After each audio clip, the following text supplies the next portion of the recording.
During your interview with Commission Counsel, you were shown a document that set out the distribution lists for various CSIS intelligence products about the PRC's targeting of MPs, including Michael Chong and Kenny Chiu. There is, perhaps we can pull up WIT 102 at page 6. There's an explanatory note in the summary, Minister Blair, that says, that indicates that you were a named recipient for many of these products. If we can look at page 6, paragraph 18. At the time these were disseminated, did you see or were you briefed on any of these intelligence products? No, ma'am, I did not, and I was not briefed. When did you become aware that you were intended to see these intelligence products? Approximately 2 years later, when it was reported in the paper, and I believe an interview with one of the MPs here indicated that he had been briefed on this matter. It was the first time that I had heard Mr. Chong's name mentioned in relation to any matter of foreign interference. And then on further inquiry, it was told me that apparently I had been on a mailing list, but that mail had never been delivered to me. And during that period of time in May of 21, there was a number of occasions where I had conversations with the director of CSIS, and he never mentioned this to me. Have you seen the intelligence products now or since? I have had the opportunity to review the document to which you referred, but it was actually during the process of this inquiry that it was presented to me for the very first time. All right. And what, if anything, would you have done if you had seen the intelligence products at the time they were initially disseminated? Well, first of all, when I became aware of that information, I was very concerned. I would not, as the Minister of Public Safety, have necessarily in any way directed CSIS operationally on how to respond to this, but I would have had a number of questions and the questions I would have asked had this information been made available to me is I would want to know what steps are being taken in order to, first of all, inform Mr. Chong and what steps were being taken to ensure his safety and the safety of his family. But unfortunately, that information had never been shared to me at the time, and it wasn't until it was revealed in the papers and then subsequently through this inquiry process that I became aware of this information. Court operator, could you please pull up CAN 18796? Minister, this is an issues management note. The email is dated May 31st, 2021. If we just scroll, if you scroll down under good afternoon, we see, oh, I'm sorry, scroll up just a bit, thank you. Please note this distribution list is confined exclusively to DM Public Safety, Minister Public Safety, Chief of Staff, and NSIA.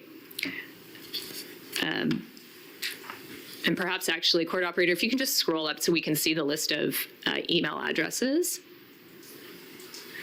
Minister Blair, are you able to confirm that none of the redacted email addresses belong to you or were email addresses that you had access to? No, I'm not familiar with any of these email addresses. None of them belong to me, and I'm not familiar with any of them as having belonged to anyone with whom I would otherwise have contact. All right.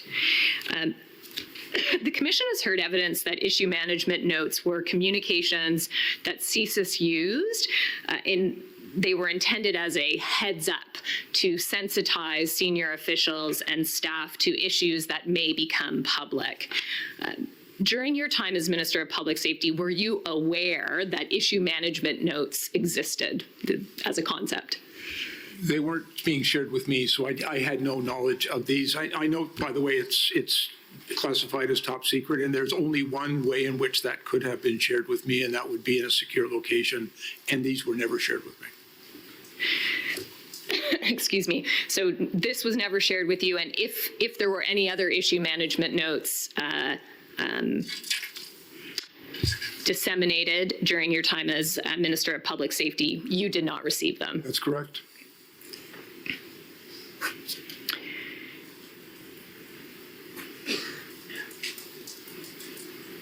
we can just scroll a bit further down on that page, we see the subject line of the issues management brief says defensive briefings to 2 members of parliament regarding PRC foreign interference.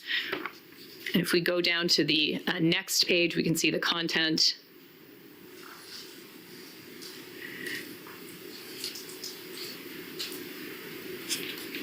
Minister Blair, can you confirm that you did not receive a copy of this IMU in May of 2021? Yes, ma'am, I can confirm that. And as I had no knowledge of this or that these 2 individual MPs were the subject of even defensive briefings. I was never advised that CSIS was doing any defensive briefings, and they never mentioned the name of either Mr. Chong or Mr. Chu to me at any time prior to it being reported in the newspapers in 2023.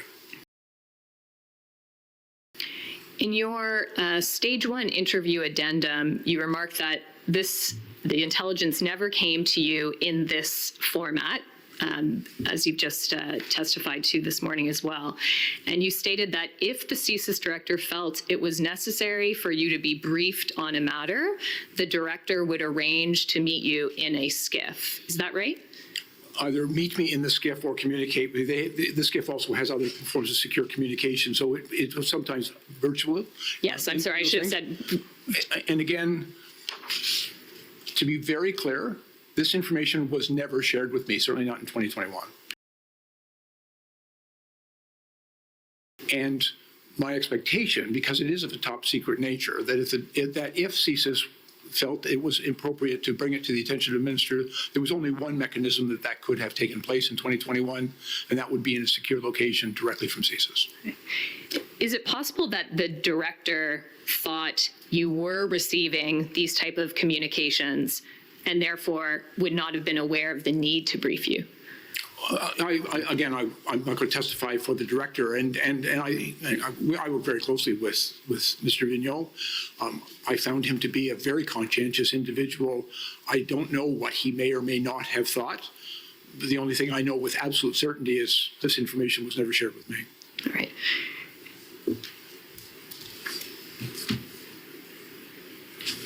It appears, however, that CSIS was sending, and we spoke about the 3 intelligence products and the distribution, or the list of intelligence products that you're showing the distribution list for.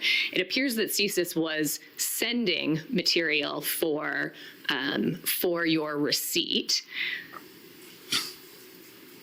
Did you ever have any discussions with anyone at CSIS about the manner in which they were providing intelligence to you during the pandemic? I had no knowledge whatsoever that any of this information was being sent in my direction. But with absolute certainty, it never got to me. But I had no knowledge of that. I was receiving top secret information on administrative matters and other matters that I've already referenced from CSIS during that period of time. And there was one way in which I was doing that. This system of information sharing, frankly, just didn't connect to me or my office.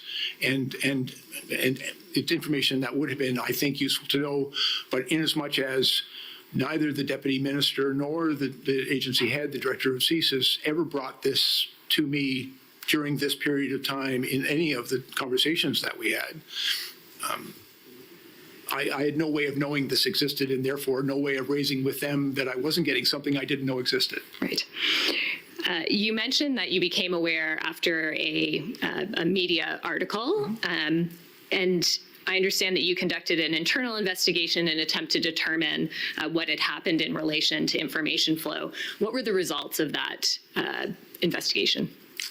Well, internal investigation, maybe I made some inquiries, and through other processes that I was also engaged in subsequently, because when this information was made available to me, I've been advised this information never came to the ministry office, never came to me, and clearly we did not have access to the CTSN, and as well confirmed that information flow during the pandemic had ceased. All right.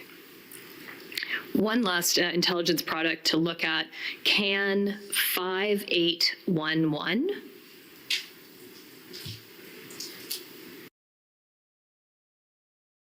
Here's the difference between Mudwater and mushroom coffee. I'm Matt, food scientist and head of R&D at Mudwater. I'd like to highlight some differences between Mudwater and mushroom coffee. First, Mudwater isn't mushroom coffee or coffee